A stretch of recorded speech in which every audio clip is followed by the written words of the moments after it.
Wait, what's your sexuality? Well, it is probably going to disappoint quite a lot of people. I'm pansexual. You're actually the first pansexual guest we've ever had on the podcast. How did you get started in the industry? The person who hit me up originally, who got me in, as soon as I touched down, he changed up on me. He immediately throws this dropper in my face. No, he tricked me. Does your family know what you're doing? My mom started asking a bunch of questions. At the time, she was dating a detective. If you don't tell me what's really going on, I'm gonna have the investigation put out on you. I heard you're also casted in Euphoria. How do they come across your profile? They definitely saw the work that you did. The fact that they were hitting me up on all my stuff, somebody knew who I was. Who was the worst creator you've collabed with? Name drop him. You were there and you're like, wow, this was absolutely terrible. God, how honest do I be here?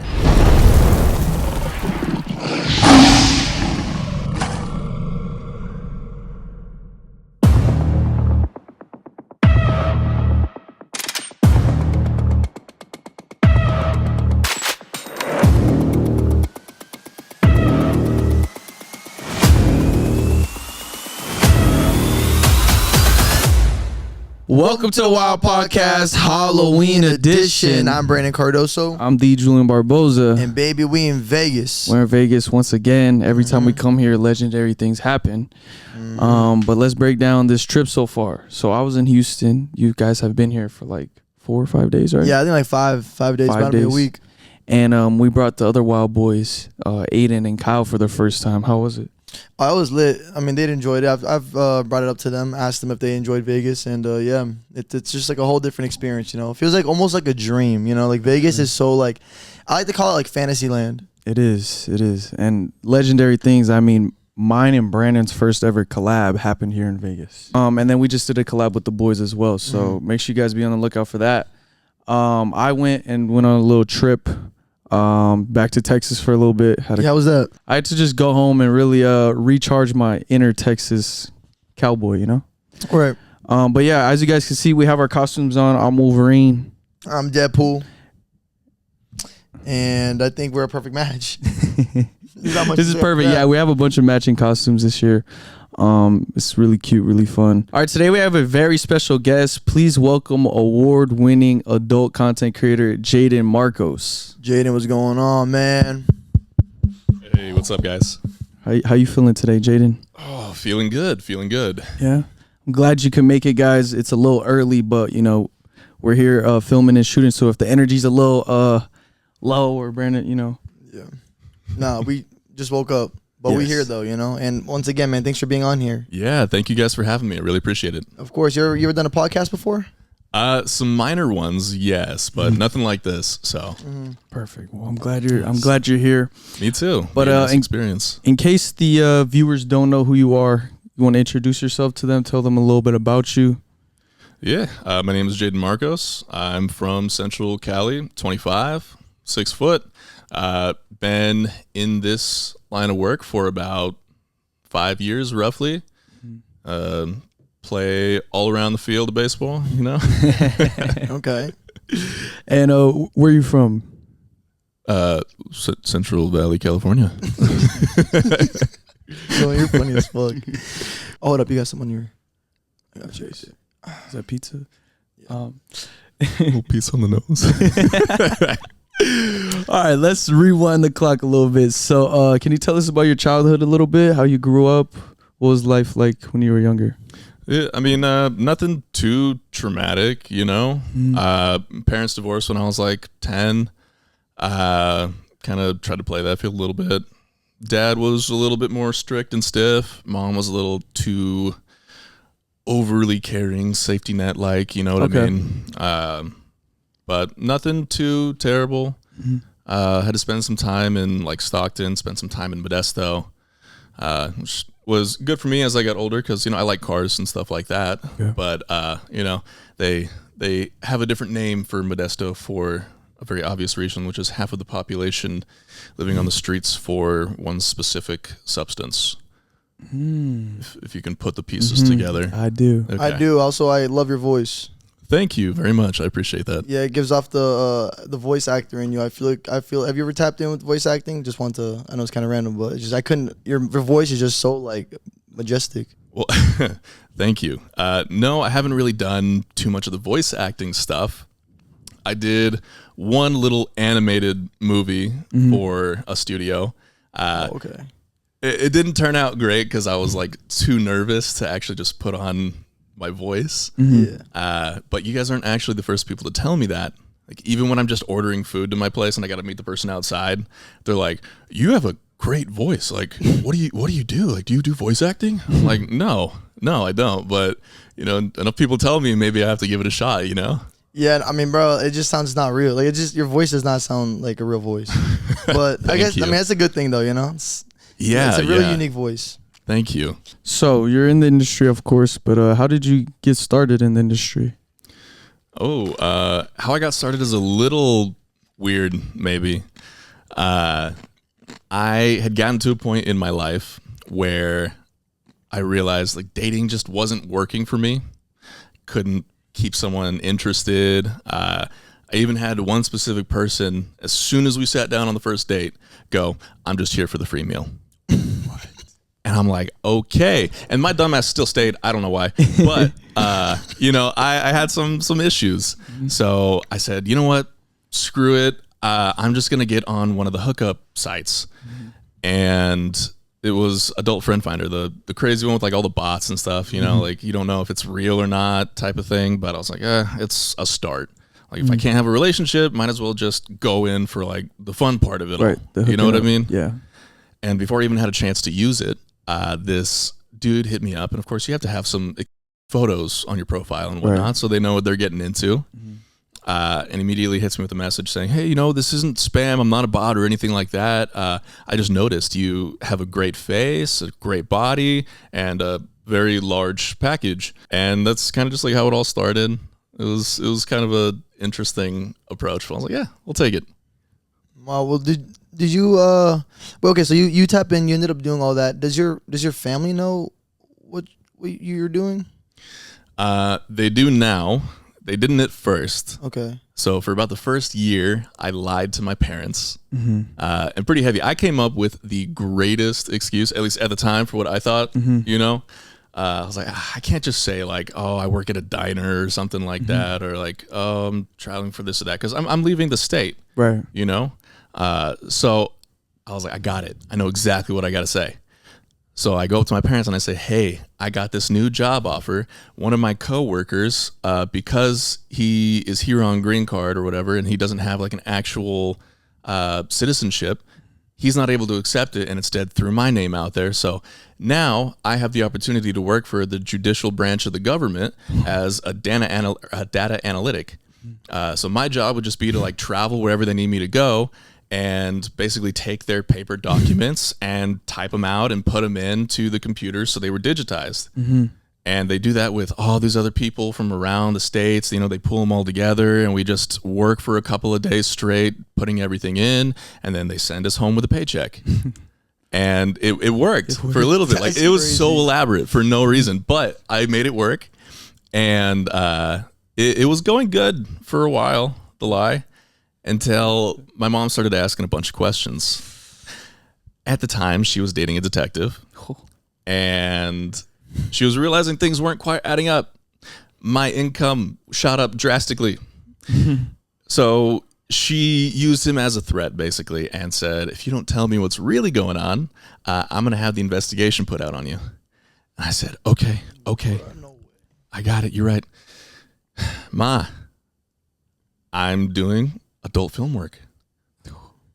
And when I told her, she was sitting down at the kitchen table and she was just, you know, double clasping a cup of tea at the time. And after I told her, she goes to take a sip, and it's like the longest 5 seconds of my life for her to put it down and to actually say something. Felt like a century.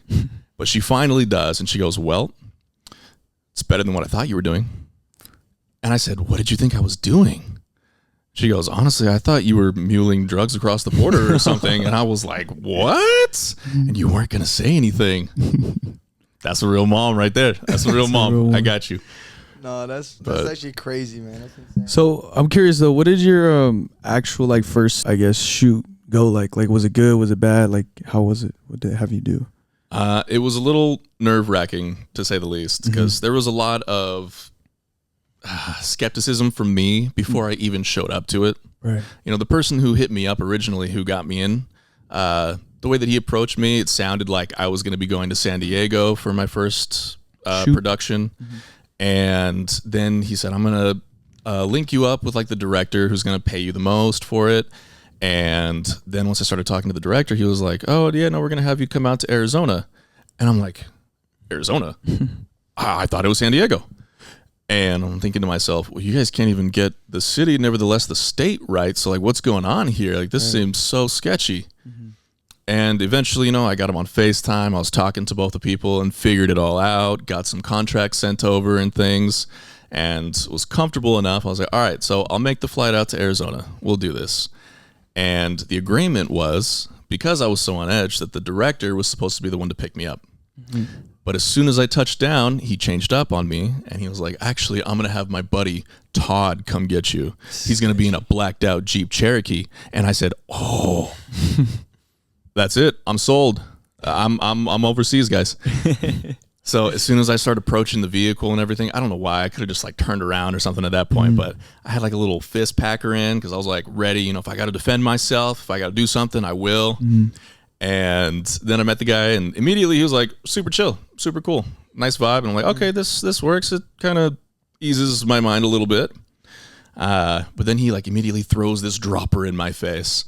It was Cialis, but he takes it and he's like, no, like, I'll show you it's not poison or anything. And he drops some in his mouth. And then I'm like, okay, well, if he was doing it, I'll do it too. And then he goes on after I take mine saying, oh yeah, you know, I take little bits of this like every single day, and I have for the last couple of years. And I'm like, no, he tricked me. He's got immunity to this now. He has a tolerance. I'm going to pass out. This is KO. I'm out. But no, then eventually like we got to the actual house, and I'm like, oh, it's legit. Okay, bet. And saw the other models, the camera crew, and like, this is cool. All right. And the Cialis worked? Yeah. Okay. It was my first time ever taking anything of that nature. So I mean, 0 to 100 real quick. It just bah. So you go on set. What did they have you do? So my first scene, they actually had me as the stuffing of the Oreo that day, and I just remember the night before, I was out in the kitchen. It was like midnight at this point. And I just wanted to grab a quick bite to eat before I passed out, because we were supposed to shoot at like 8 in the morning. And I see the person I'm supposed to be working with in like a full-on suit and tie, just immaculate, saying, hey, what's up, buddy? I'm going out. You want to join? And I'm in sweatpants ready for bed like, no, I'm good. But, you know, we shoot in the morning, right? He's like, yeah. I said, okay, have fun. See you, bud. And I knock out. Then morning comes along, and the camera crew shows up. I'm ready to go. His door is still closed, and we're waiting. It's been about 30, 40 minutes at this point. They open up the door, and they see him knocked out, still in bed, but he brought home a girl onto the set, just a random person he met from the club or something like that. Right. And he was so out of it that he was struggling with his packages. And they ended up flipping the scene around, so I got to be the crust of that Oreo that day. And it was interesting, you know, because I had a lot of feelings going into it, because I hadn't really had a whole lot of chances, or didn't really feel like I did, to experiment before this. So this was actually my first experience with another guy. Wow. So I was all up in my head about it and everything. And, you know, from the first moment that we started making contact, I was like, okay, well, it's not as exciting as I thought it was going to be, because I built this up in my head like, this is going to be it. This is going to be the thing. And then I was like, but it's not bad either. You know, it kind of just falls right in the middle. But then as things kept progressing and whatnot, I was like, oh, actually, no, this is really enjoyable. I like this. So by the end of the day, I was happy. Well, actually, I just want to ask you this question. What's your sexuality? Well, it is probably going to disappoint quite a lot of people. I always get something on my socials about it, and I've never actually said anything directly before. So sorry if you're not happy with it, but guys, I'm not gay. I'm pansexual. I like a little bit of everything. Could you break down pansexual? Like, what is your definition of pansexual? Because you're actually the first pansexual guest we've ever had on the podcast. Yeah, I'm not sure what it Really? is. Yeah, I'm not sure what pansexual really is, to be honest. Okay. Well, I mean, more or less, pansexual, it's like if you are trans, male, female, it doesn't really matter. I'm into you. For me specifically, it gets broken down a little bit further than that. I am a cross between demi and sapiosexual. Demisexual referring to me being sexually aroused if I feel there is an actual connection, like how you make me feel inside. That's what arouses me. And sapio being having to have an intellectual conversation with the individual. Got it. If I feel like you can mentally stimulate me, I find that attractive. So as long as we can have real conversations and real moments, to me, it doesn't matter what you are. I'm game. All right, so it's just more so about his personality. Yeah. And the conversations between both parties. Exactly. So no matter how, like, so you don't have, like, when it comes to looks, like, you don't have, like, a ideal type when it comes to that specifically. I mean, Like a 2 out of there's like, a limit to that. like, You know what I mean? like a 2 out of 10 comes up to you, and then, you know, you got the energy is there. It's just You know what? A he or 2 at 10 is a 10 at 2. all right. No. Oh my god. I mean, if you're like a 5 or something like that, but you have good energy and good vibes, like that's fine with me. Okay. Yeah. You know, but there's limits. Yeah, I There's limits. was just wondering. Yeah.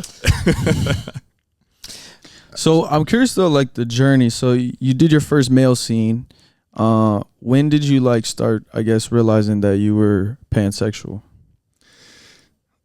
So Was it a certain person or a certain situation, or how did you like get to that sexuality? I think it was just kind of always there, you know. From the beginning when I was younger, my relationships never worked out with the girls. And I got into this mindset of like, God, well, you know, why aren't these working? Why aren't these working? You know what? Maybe it's because I like guys. Maybe that's the thing. Mm-hmm. Like maybe the reason why I'm not happy, why I'm not enjoying any of this is because I need something other than females. Right. So I was kind of in this place of like already wanting to experiment, but not really having the ability to.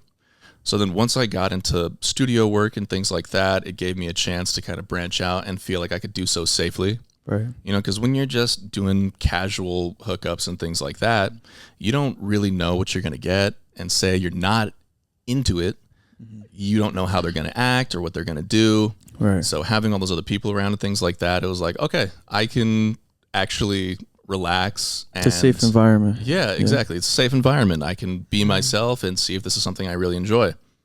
And I kind of took that to the max. I got to experiment with a lot of people and just found that it didn't really matter to me.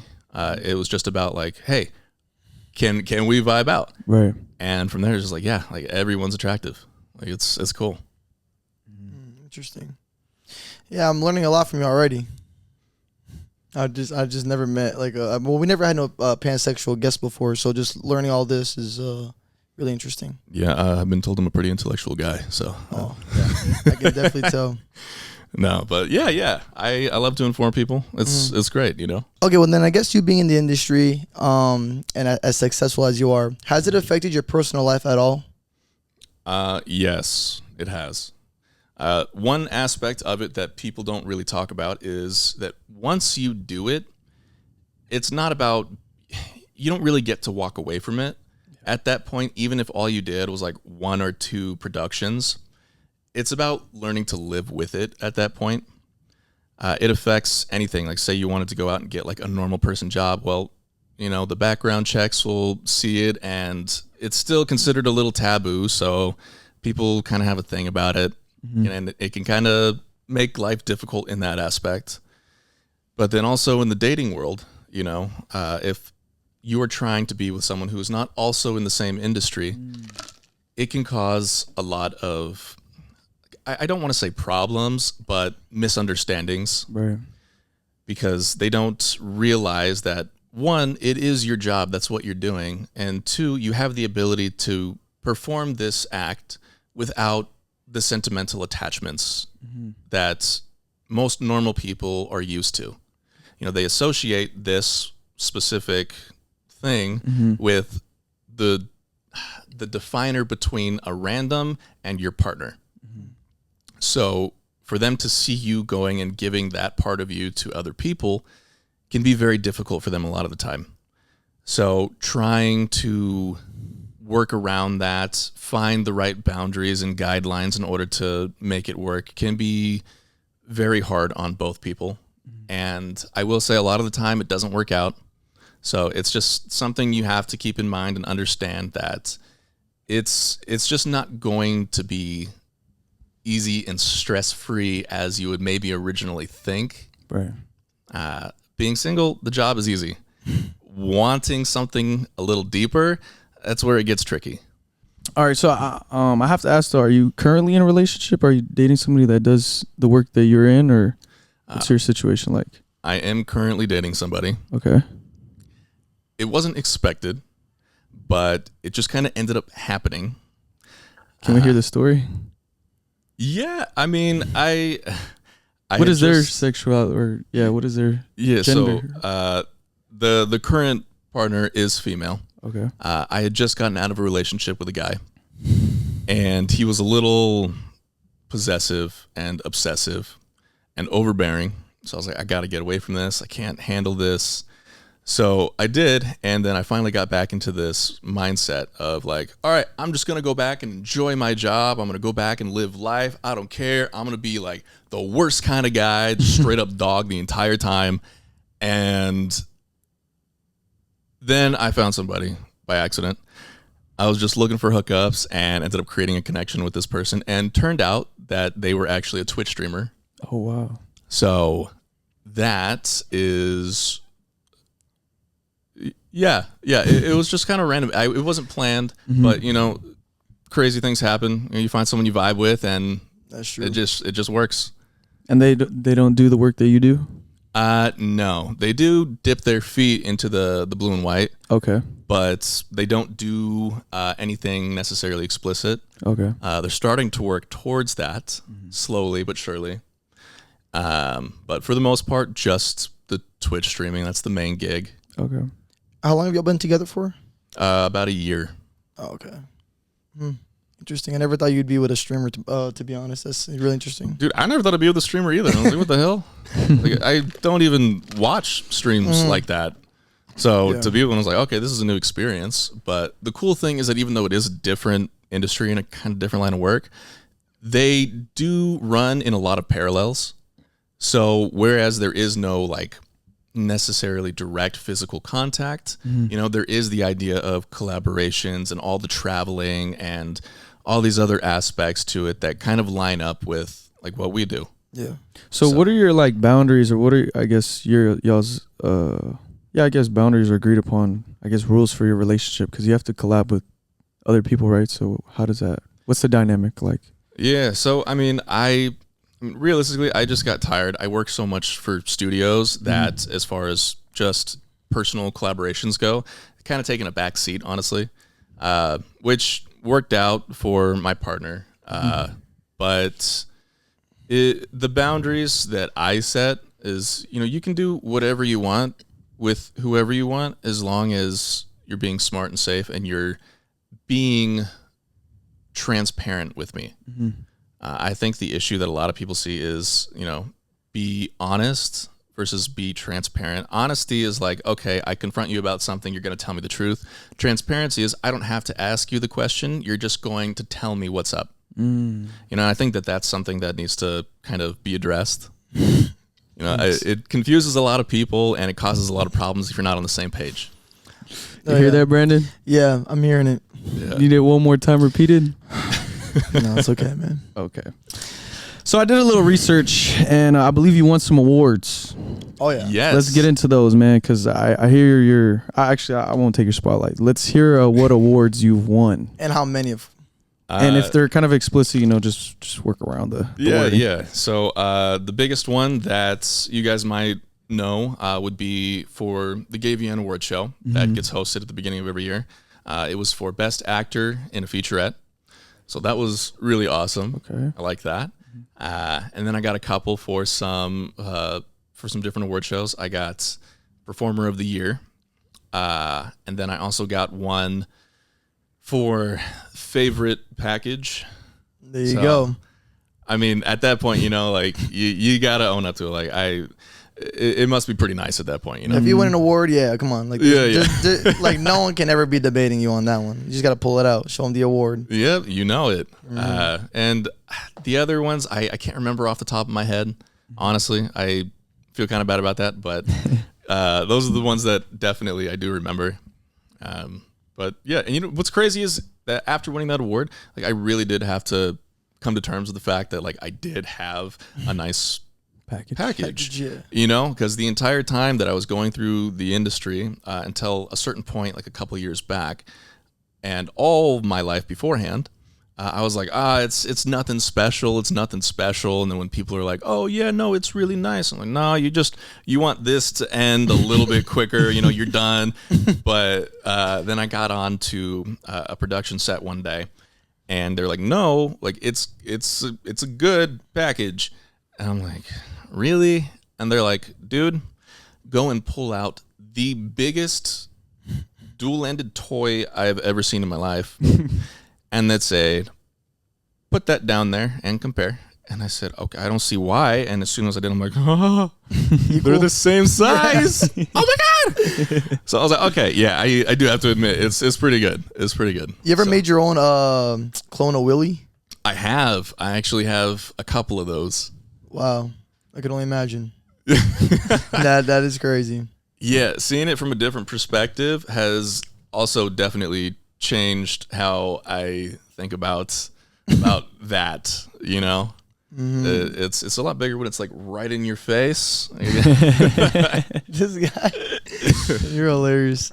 Well, I guess since you are over here winning actor awards and all, I heard you're also casted in Euphoria. Want to tell us a little bit about how that happened? Yeah, that's cool. I was cast in Euphoria. It was for the episode, the special episodes that fell between season 1 and season 2. Mm-hmm.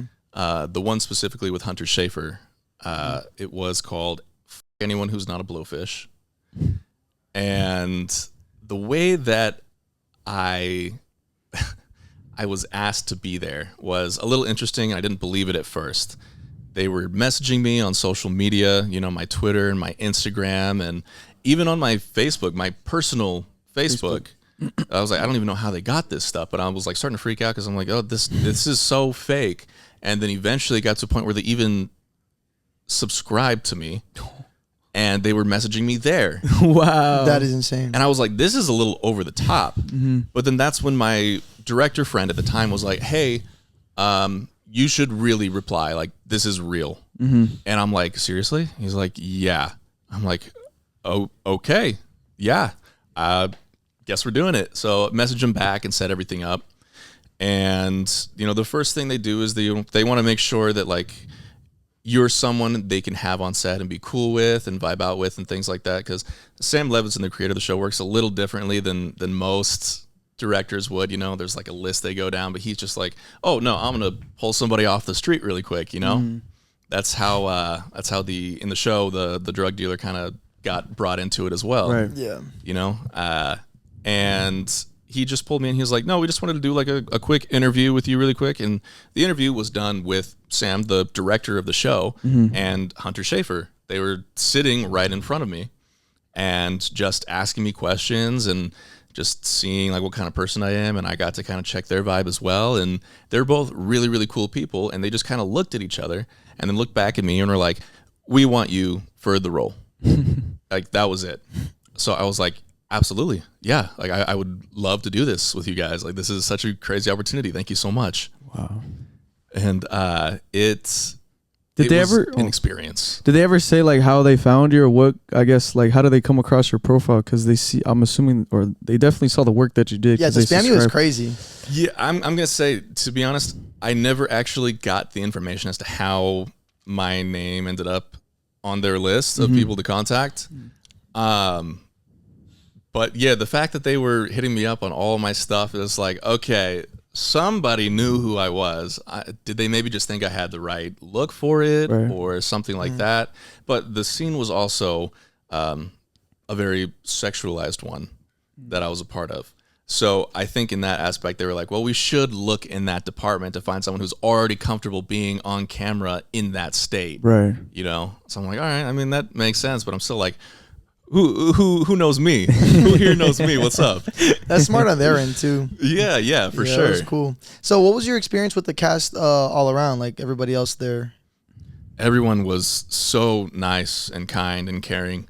And it was something that I wasn't used to and I felt bad about, but you know, I had to come to terms with it. It's their job. You know, people will come by and they will give you breath mints, or they will shave your face for you, or fix your hair, or put wardrobe on you themselves and things like that. And it's like you are being waited on like hand and foot. Like every 5 minutes, someone's coming through and being like, "Hey, are you okay? Do you need anything?" And it was different because like I'm capable, like I can do it. I really appreciate that. If you can just direct me to where I need to go, I can take care of it. But they're like, no, like we'll do it. I'm like, all right, you're getting paid to do this today. Like you're right, this is your job. Let's do it. But the directors, everyone behind the cameras, Hunter, everyone was absolutely fantastic. Like I have heard from some of the people that other sets are not nearly as kind and caring and almost kind of like a family kind of vibe, you know, as that set was. So it was definitely surreal. Got it. Were you casted in any other shows after that, or even before then too, if you were familiar already with like the casting of shows? Yeah, so I actually was supposed to be in a couple other shows. The other one that I do remember my name is The Idol. But the issue with that is that at the time I was living in Arizona, and whenever they would call and need me, I would have about a 12-hour window to be there on set and ready to go. And at the time, it just didn't seem plausible for me to make it work, so I had to turn them down. But, you know, it's not to say that I couldn't still maybe venture in that realm later on. Just wasn't my time, you know. And do you plan on, like, are you just still focused on the industry work right now, or do you plan going deeper into the acting, or what's like your I guess play or plan? Well, actually, I have been thinking about that a little bit. I would like to branch into the like the mainstream stuff. I'm just wondering, like, because I would like to get into it. I just want to know, like, is this career path going to affect that? But from what I understand and what I hear, me being in my line of work, I have a better opportunity than someone who does reality TV. Why do you say that? That's for some reason how those companies and those studios feel, because it's not real acting on the reality TV shows. It's just over dramatic, over the top stuff. And for some reason, they just aren't liked by the rest of the community. You know, I don't know why exactly, but from the people who I've spoken to, they've always said like, no, we would take you over a reality show person any day. I'm like, okay, yeah, all right. I mean, my chance isn't zero. You know what I mean? Like, I'll take it. Right. All right. So a question for you. So how did you transition from adult films to Hollywood films? How did that transition come about? So the transition was a little different, to say the least. Again, it was unexpected, and it wasn't a realm that I was familiar with. So my level of adaptation was not exactly there to match. But I'd say I'd give myself like a 7 out of 10 as far as like my ability to jump over. I think I did okay. The days, instead of being like 6 to 8 hours long, were 15, 16 hours long. Wow. And I was there for 6 days straight doing that. So it was sleep and then work.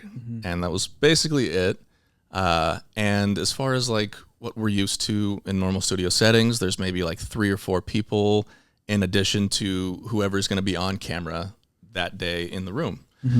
There, it was probably about 100 people. Wow. And there was maybe 40 people in a 10 by 10 room whenever the cameras were off, all having different conversations.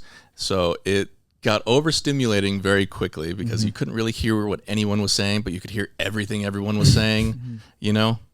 So it was a change. Like the level of funds into the production is just so much higher that it feels like a different world, honestly. Did you have any like did you have to like take acting classes, or were you already like good at acting? Like how did that, were you already good at acting, or?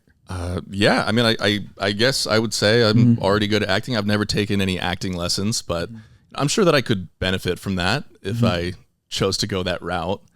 But yeah, everything is just all natural. So whatever I've done is, I guess, good enough for now, you know? So according to the internet, it states that your net worth is $2 million. How accurate is that? Oh, my net worth being $2 million. Yeah. Yeah, I could see that. You can? I could see that. Okay. I saw it online, and, it's just, you got to believe everything on the internet, you know? Oh, yeah, of course. Absolutely. Like, if it's on the internet, it's got to be real. Right, yeah. It's just So a random number to make up. Another thing I saw on the internet, seems like you have some pretty high profile relationships, right? I would say. Can we dig into those? I have made good friends in good places. All right. And I have some fairly decent networks. So how many relationships have you been in?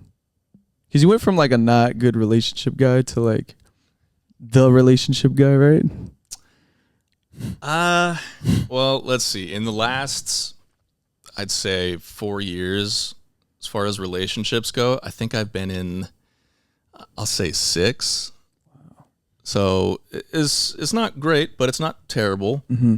But, the last 4 years before that, I would say easily 20 or 30. Dang. It just, I would get to the 1 month mark with somebody and I'd be like, okay, I'm over this. We're done. Like, I just couldn't, So I don't know what happened. I don't know what changed. I think it's because all my other needs are getting met. So now it's finally like, you know what? I could use a warm pillow at night or something, like I just want a hug, Right. Yeah. I can see that. So back to the money talk. When did you get like your first big paycheck? Was it doing the industry work? And then I'm curious, like, what'd you do with your first big paycheck? Yeah, and how much? So my first paycheck, I received after my very first trip. It was for $7,000. $7,000. Oh, 7,000. Okay. The very first thing that I did was go and buy myself a car. What car? I got a 2002 Subaru STI. Okay. It was a little sedan, super tiny, but again, I was really into cars, and this was the first time that I'd actually gotten to buy like a Japanese car that I planned on working on. Mm-hmm. So when I bought it, I knew it had a bunch of problems, but I still bought it anyway. Mm-hmm. And it took me, I think, 4 months just to actually get it to run. What, for real? Yeah. But I finally got it to run. I fixed all the oil leaks and the taillights and all that other stuff. And yeah, that was a cool little first purchase. I was like, you know what? I got a decent paycheck. If this keeps up, it'll be good. Like, let me go and get myself a fun little car so I can actually go out and explore my hobby a little bit more. For sure. Now, you still have that car, or you drive something different right now? Mm-mm. Sadly, I don't still have that car. What car do you drive now?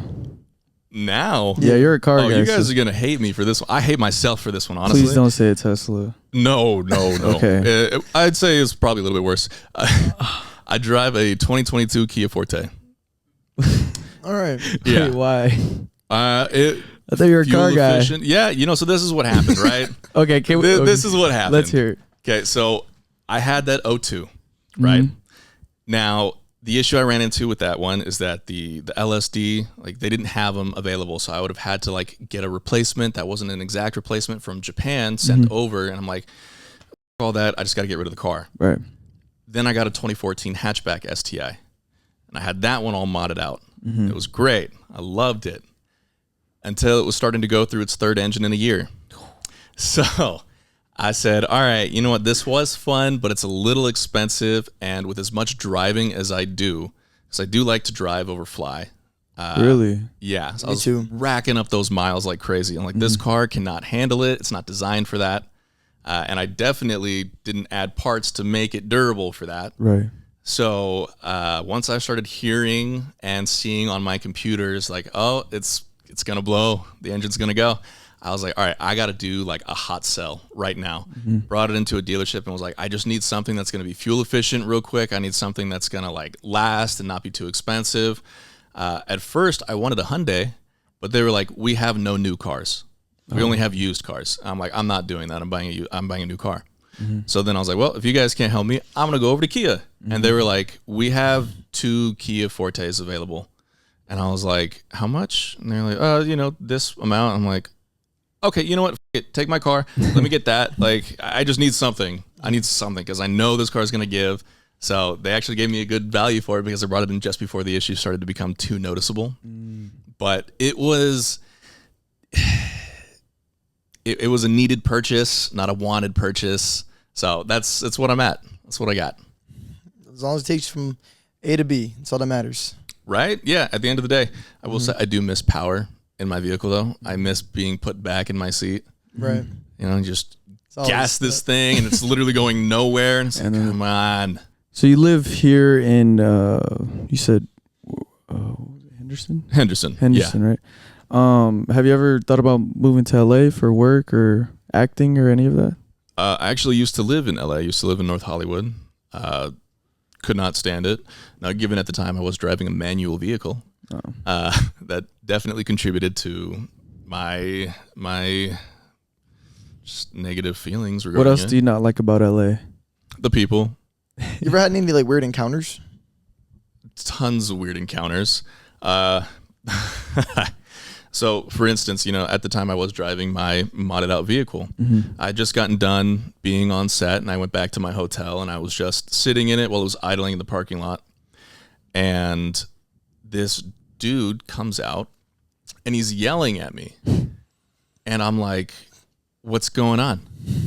And he's like, I can't sleep. Your car, it's in my head. Like, I can't. And talking like a maniac. And I'm like, oh, okay. Well, I mean, I'm not like revving it or anything. Like, I'm just chilling in my car, like eating food, watching a show. Like, I'll turn it off in a minute. That wasn't good enough for him.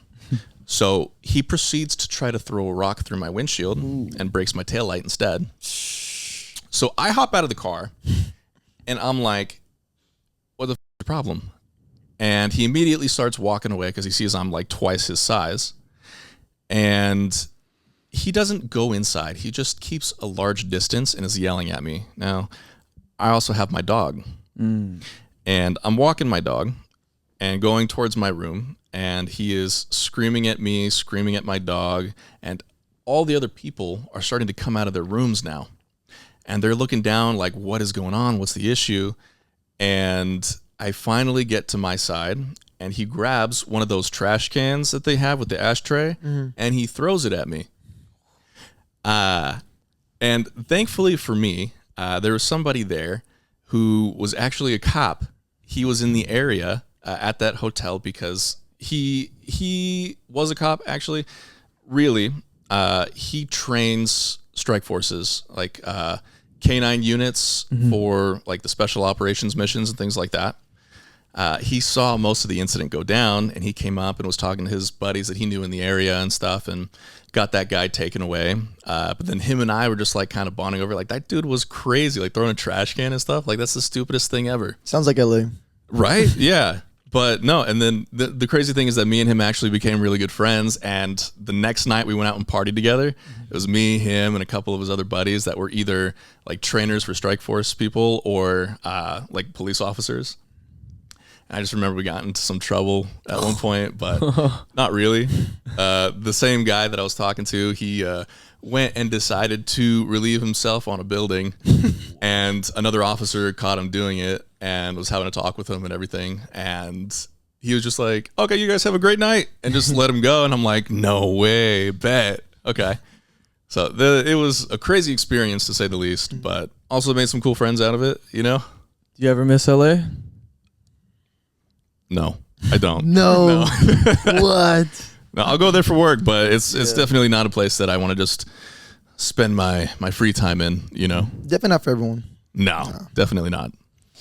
So I want to circle back to the relationships. You know, me and Brandon, we're looking for some advice. So do you have any advice on relationships? How do you make them last? You've been through a lot. I'm assuming you have a lot of experience. We're looking for advice.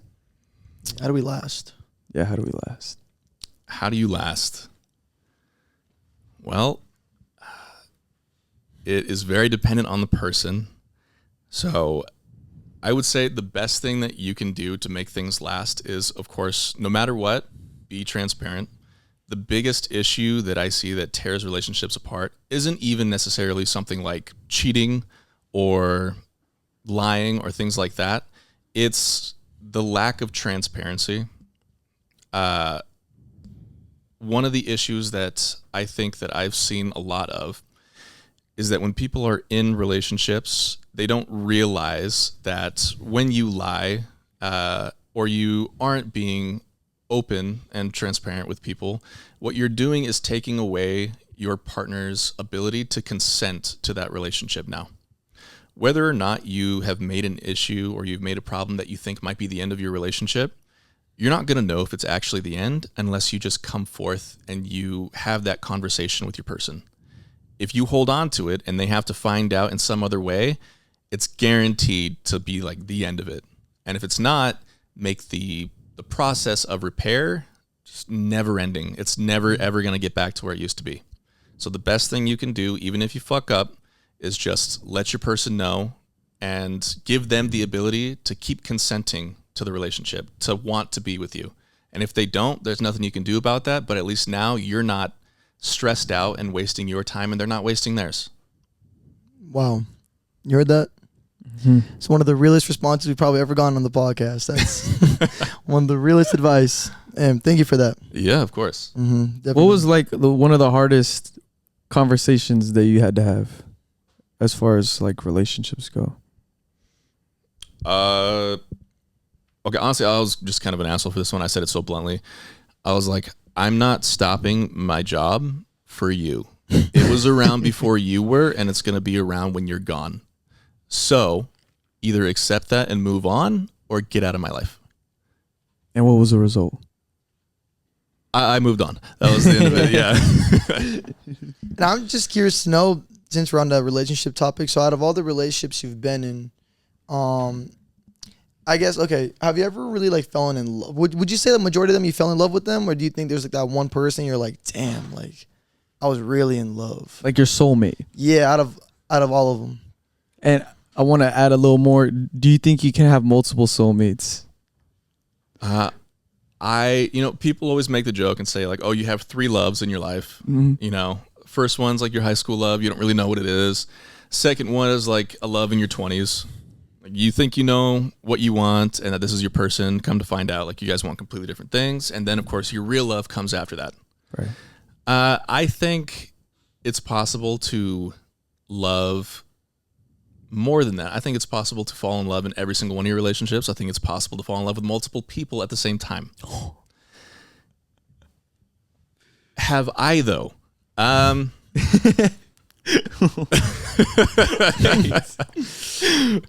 man, I like the build up. Yeah, have you?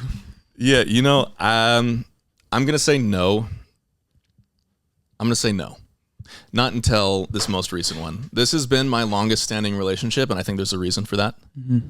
So I will say that I think there's a little bit more of me dedicated to this than anything else in my past. Wow. Do you know what it is? Like, what would you say that? I think it's just the mutual respect and the okay. understanding. You know, like this is my job, and at the end of the day, like you got to let me be me and have fun, and I'm gonna do the same for you. And when we come back, we're gonna be great. Like that's it. The transparency. Exactly. Got it. I want to just throw a curveball at you, but what are your thoughts on pronouns? Listen, I respect it. Mm-hmm. I respect it. I'm not great with them. I don't necessarily understand it. Mm-hmm. I will do my best to respect your desires, but if I mess up, do not get angry with me. I will immediately do it on purpose. I will mess up on purpose if you get mad. Because now you're not respecting me. It was an accident. If we can't accept that and move on, then we're just going to have problems, and that's how it is. Has anything like that happened to you before where like you went about calling someone something and they're like, what the why'd you just call me that? Yeah. Like a she? Yeah. Or he? It was... Or they? It was a person with female genitalia, and they like to go by they, them, and I ended up calling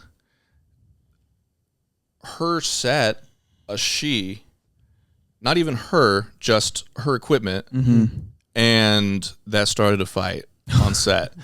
So I was like, okay, well, I don't want to be here anymore. Bye. And I just left. Wow. Yeah. I was like, all right, like, if you don't know, you don't know. You got to make it known which one to be called. You know, I think that's really important. definitely. Yeah, I mean, if you want to take it that serious, you know what I mean? Of course. Like, if that person wants to really be like, hey, I'm they, like, you got to make it known that, like, not a lot of people will get that. And the thing that I think people who decide to go that route need to remember and realize, too, is that just like with religion, not everyone has the same beliefs. Not everyone has the same respect for the same things that you do. Something you need to keep in mind is that not everyone is going to respect your pronouns. It's not something they wish to do. It's not something they want to do. It's not part of what they believe. It's something you have to accept. You can't get mad over it when someone doesn't see you, you know, because there's so many other people in the world. Like, just be you, move on from it. Sticks and stones, you know. All right, man. I like throwing the curveballs. I'm gonna throw you another one, okay? I'm gonna put you on the hot seat. All right, what you got? Just based off of talking to us real quick, because you like intellectual conversations. What would you rate each of us 1 through 10? Be honest. You can go with him first. I'm gonna give you a 7. Why? Okay. And I'm gonna give you an 8. Why Damn. 7? Why 8? And then I guess what is like our best features? So, all right. Why best does he get a features? 7? Him. It's this portion of his face right here, his eyes and his eyebrows and everything. It looks amazing. You kind of have like this Bruno Mars look, Okay. and it's very nice and appealing to look at. For me, the reason why it's lower, you're a little bit taller than me. It's not something that I quite enjoy. Oh, okay. So that aspect is there, and you are in good shape. But I like to see like some tone definition. So that's why it's a 7. You're a good-looking person. Thank you. It's just I want a little bit more beefcake. That's it. I see. Totally understandable. Yeah, okay. Wait, how much do you weigh? There's a 7. Me? Yeah. I weigh 185 right now. Okay. So I just cut from 200. Holy cow. Yeah, it was big. I didn't do it the right way, so I was a little fluffy too. I wasn't attracted with myself either. I was like, ooh, that's a little much. But and then Back to my rating, yeah. Yeah. My turn. Yeah, what about him? Yeah. You Break me down. Your hair. I'm a huge fan of the curly hair. Thanks. I like that. You are at a good height for me personally, and you do have a bit more of a broader shoulder set. So I'll say, you know, it's an 8. I think the jawline is just maybe a little too narrow for me personally. Okay. But you are attractive as well. I like it. Okay. I like that. Thank you, man. I love the details, descriptive, like of everything. Like I love that. Like Yeah, you really, when you told us to stand up, like he was analyzing, like some AI shit. Like you were really like analyzing the fuck out of it. It's like, yeah, but if your nipple's more like to the left, like I'll give you that, you know. But Yeah. I like that. No, it's just I wanted to be accurate with it. I wanted to let you guys know, you know. I mean, I said be honest, you know, so maybe it was Yeah. my fault. But hey, you know what? No, that's good. Okay, cool. I fuck with it. It's 1 point off. So okay, in turn then, what would you guys rate me? You want to go first? You're not going to get mad, right? I mean, at this point, I mean, no, you're good. Okay. Can you stand up again? Yeah, absolutely. But like a 360 this time. Oh yeah, we have to do 360. And can we get like an ab flash real quick? Yeah. 360. The tattoos. Oh yeah. Oh my, hey, such a man. Love it. Yeah. Yeah, I'll give you an 8, man. Not just because you gave me an 8, but you know you're pretty big, masculine, pretty intellectual, sound smart, have good conversations, Well, thank you. I'll take that. and the voice. Thank you very Well, much. Julian took my shit. All right, look. I'm gonna give you a 7, not because you gave me a 7. I'm kidding. No, I'm kidding. No, I'm kidding. Nah, yeah, no, you're definitely up there for sure. I'll give you an 8 for sure. I'll also match with that one. I think Thank it's the you. tattoos too. Like, I think it really like makes you look really like strong and tough. Besides the muscles too, and then your abs, of course. Like, what can't you do? Like, I feel like you're just good at everything. The favorite eggplant award. You're huge tattoos, glasses too. I can't parallel park. No. Well, I mean, I don't know, man. This now you're up there for sure. I appreciate you guys. That's awesome. Thank you. Of course, yeah. No, this was a really informative podcast. I learned a lot from it. Yeah, thank you. Kind of learned a little bit more about myself too. So thank you guys. All right, man. I feel like now is a perfect time to segue to another segment. We have fan advice. I feel like you're really good at giving advice as well, so hopefully you can help us out with this. Fan advice. Yes, we got questions submitted by the fans, and we want you to answer them. Oh, okay. All right. Yeah, let's Well, get let's it. hear it. So the first question is, I've identified as gay my whole life, but I recently found myself attracted to women. What does that mean for my identity? Why? What do you mean your identity? Why So- does your preference have to play an effect in who you are? I think that's a line you need to kind of draw. Your sexuality does not define who you are. Just because you like men doesn't mean that now represents you. Like, how you decide to go about life is that. So if you're now finding you like women, I think you should just accept it and realize it is a part of who you are. It doesn't change who you are. I mean, technically it changes who you are, but not like who you are. Do you know? We all like to have fun, and now that you like to have fun, it just opens up your options. That's really it. It's a positive. I agree.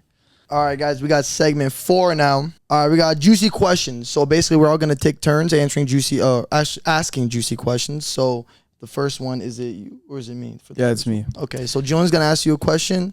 We're all gonna take turns. All right. All right, Brandon. So I just want to know, what is my best and my worst feature? Damn, your best and your worst feature? Yeah. Well, I don't see a worst, but if I gotta come up with one, probably your stinky feet. It smells really bad. Can't be I'm that not bad. kidding. It really does. What But about my best? But your best feature, I want to say hair, but I feel like that's what a lot of people say. So I want to do Yeah. something different. Probably your eyes. My eyes? Yeah, just the way it looks at me, it's just like Look at the way you smile like that. He likes that. Nah, but he does He this said, thing. "My eyes." Nah, Julian does this thing with his eyes, like it almost hypnotized. Can you do that? Like the thing with your eyes, the Oh, the little like shaky. Yeah, thingy, like do you see that? Oh yeah, I can do that too. Yeah, let's see. Oh, all right, guys. Okay, I'll just be over here. We guys both trying to hypnotize me or some shit. This is crazy. All right, my next here. Let me pull it up here. All right, my juicy question is actually for you, Jayden. So, who is the worst creator you've collabed with? And yeah, name drop him. The worst creator you've collabed with. You were there and you're like, wow, this was absolutely terrible. Never again. God, how honest do I be here? Like, cause I already know who it is, but like, fuck. Oh, they came straight to the mind. All right, yeah, it was Adam Albright. That I'm all right. How come? Well, it was almost like he was treating it like a date, and then like it's just it was like an obsessive nature, and then on top of that, like I don't really like my nipples to be played with too much, and he decided to like create a whole thing for like 10 minutes of that on me, and I'm like, boundaries. But no, it was just, yeah, that was not what I wanted at all. Yeah, I don't even really know how much or how to say it like that. It's just, it wasn't a good experience. The vibe was completely weird. It was like this overbearing, obsessive, like Wait, so fan during kind of the nature. during the collab, he was like obsessed, like happy to okay. I could see that. It wasn't just that though. Like there's a difference between like being excited and then like hey like you know what I mean? Sweating. You know what I mean? Yeah, like it was starstruck kind of like Yeah, like a fan, not a coworker. coworker. He wanted you.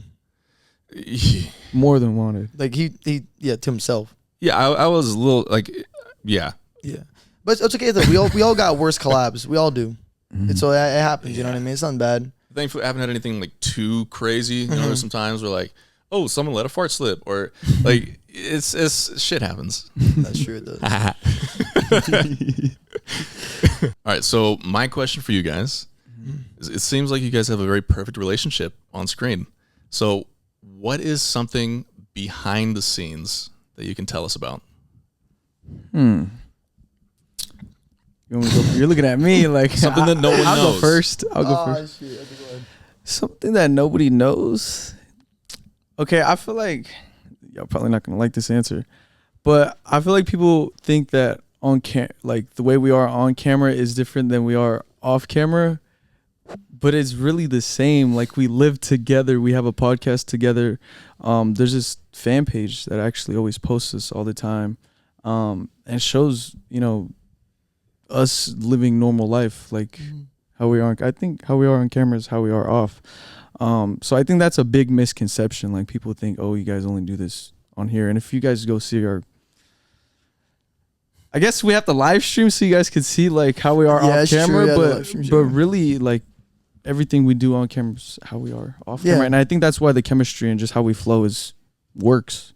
Yeah, no, I agree. I mean, to be honest, yeah, that's basically that. I mean, you just let it out. You just let everything out. So at this point, there's not much else to say. But yeah, everything is the same. And yeah, not much too crazy of a secret. It's just we just the same. You know, we tongue kiss too, but that's just not on camera. Yeah. Ooh, cooties. All right, Joan. So here's my juicy question for you now. Let's hear it. Look, you went to Houston without me. What happened while you were there? And be honest if you cheated on me or not. Oh shit. Okay. So I went to Houston right before I came to Vegas. Like I said, I have to go back home every month or so to really like just get a break from LA and go back to my roots.